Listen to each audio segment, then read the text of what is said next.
లలితమైన సందేశములకు స్వాగతం సుస్వాగతం. మనం ఈరోజు అలంపురి జోగులాంబ గురించి తెలుసుకుందాం. ఇది తెలంగాణలోని గద్వాల్ జిల్లాలో తుంగభద్ర నది ఒడ్డున ఉంది. సతీదేవి దంతాలు ఇక్కడ పడ్డాయి కనుక శక్తిపీఠమైంది. ఇక్కడ నవబ్రహ్మాలయాలు ఉన్నాయి. అంటే బ్రహ్మదేవుళ్ళు కాదు, శివుడే బాలబ్రహ్మేశ్వరుడుగా ముఖ్యంగా ఉంటాడు. మిగతా ఆలయాలు కుమార బ్రహ్మ, అర్క బ్రహ్మ, వీరబ్రహ్మ, విశ్వబ్రహ్మ, తారక బ్రహ్మ, గరుడ బ్రహ్మ, స్వర్గబ్రహ్మ, పద్మబ్రహ్మ. ఈ ఆలయాన్ని దక్షిణ కాశీ అంటారు. ఈ అమ్మవారు యోగులచే ఆరాధింపబడుతుంది కనుక యోగులమ్మ అని కూడా అంటారు. ఇక్కడ సిద్ధయోగులు తాంత్రిక విద్యోపాసన ద్వారా అమ్మవారిని ప్రసన్నం చేసుకొని సిద్ధరసార్ణమును సాధిస్తారు. అంటే రసశాస్త్ర గ్రంథం సిద్ధ వైద్యానికి పనికి వచ్చేదన్నమాట. తర్వాత సిద్ధులచే ప్రబోధించబడి ఈ వైద్యాన్ని ప్రజలకు అందజేస్తారు. లోహాల్ని శుద్ధి చేసి ఔషధాలుగా మారుస్తారు. ఈ వైద్యం సిద్ధుల చేతనే చేయబడుతుంది.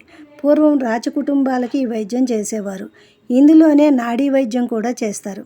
శరీర ధర్మశాస్త్రాన్ని అధ్యయనం చేసి కాయకల్ప వైద్యం చేస్తారు. ఈ రస విద్య ద్వారా వేరే వేరే పదార్థాలని బంగారంగా మార్చే ప్రక్రియ కూడా ఈ సిద్ధయోగులు చేస్తారు. కానీ ఈ పైన చెప్పినవేవి వారికి ఉపయోగపడవు. అంటే వాళ్లకు వాటితో ఇంకా పని ఉండదు. ఎందుకంటే వారు పూర్తిగా సిద్ధి పొంది ఉంటారు కనుక. వీరు ఈ వైద్యాన్ని ప్రజలకి దేహాన్ని ఆరోగ్యంగా ఉంచడం కోసము, దీర్ఘాయుషుని పొందటం కోసం వినియోగిస్తారు.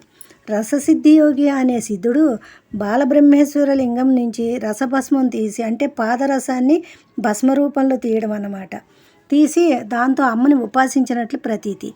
నిత్యానంద సిద్ధయోగి ఈ అమ్మవారిని ఉపాసించి ఈ క్షేత్ర మహత్యాన్ని, యోగ సాధన ఎలా చేసి సిద్ధి పొందవచ్చు అని కూలంకషంగా రసరత్నాకరం అనే గ్రంథంలో వివరించారు. ఇక్కడ స్థానిక సిద్ధులు కూడా చాలామంది ఉన్నారంటారు.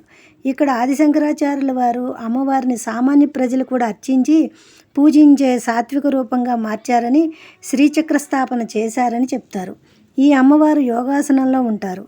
అమ్మవారి కేశాలలో బల్లి, తేలు, గబ్బిలం, పుర్రె దర్శనమిస్తాయి. ఇవి యోగులకు, గృహస్థులకు పనికి వచ్చే చిహ్నాలుగా భావిస్తారు. మొదట యోగులకు అన్వయించుకుంటే సాధకుడు సాధన చేసేటప్పుడు బల్లిలా ఉండి ఎంతసేపైనా కదలక మెదలక తనెవరో తెలుసుకోవడానికి నిరంతరం ప్రయత్నించాలి.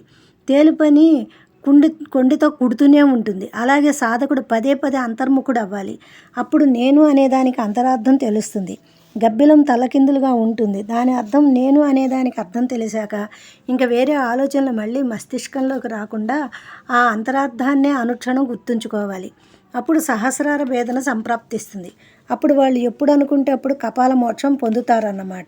ఇక గృహస్థులకు అన్వయించుకుంటే ఎవరి ఇండ్లలోనైనా జీవకళ తగ్గితే ముందుగా వచ్చేవి బలులు, ఇవి ఎక్కువగా కనిపిస్తాయి. తర్వాత వచ్చేవి తేళ్ళు, ఇవి ఎక్కువగా కనిపిస్తే ఇంకాస్త ఎక్కువ జీవకళ తగ్గుతుంది. ఆ తర్వాత గబ్బిలాలు చేరుతాయి. గబ్బిలాలు ఎక్కువ చేరితే పూర్తిగా ఇంట్లో జీవకళ పోయి ఆ ఇంట్లో మృత్యుదేవత తాండవిస్తుంది. మృత్యువుకి చిహ్నంగా కపాలం ఉందంటారు. అందుకే కొన్ని ఇళ్ళు పాడుపడిపోతాయి. ఇలాభోగం స్థలాభోగం అంటారు. అందుకే ఈ అమ్మవారిని దర్శించుకుని ప్రతిరోజు ఈ తల్లిని తలిస్తే గృహదోషాలు పోతాయి అంటారు.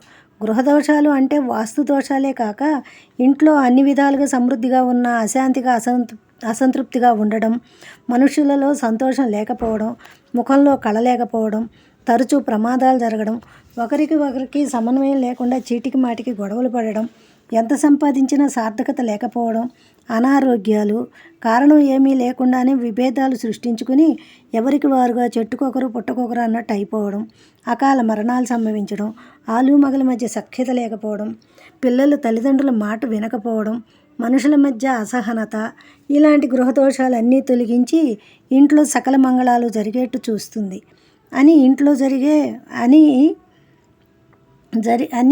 జరిగే శుభకార్యాలకి అమ్మవారే ప్రతిరూపం అవుతారని భక్తులు విశ్వసిస్తారు. అందుకే ఈ అమ్మవారిని గృహచండికాదేవిగా భావించి అనాదిగా ఆరాధిస్తున్నారు. ఈ ఆలయంలో ప్రతినిత్యం అభిషేకార్చనలు జరుగుతాయి. దసరాలలో విశేషంగా నవావరణార్చన, కన్యాపూజ, సువాసిని పూజలు ఘనంగా జరుపుతారు. ఇక్కడ బాలబ్రహ్మేశ్వరునికి శివరాత్రి, కార్తీక మాసాలలో విశేష పూజాభిషేకాలు జరుగుతాయి. ఇదండి అలంపురి జోగులాంబ విశేషం. ఇంకో శక్తిపీఠం విషయాలతో మళ్ళీ కలుద్దాం. జై శ్రీరామ్.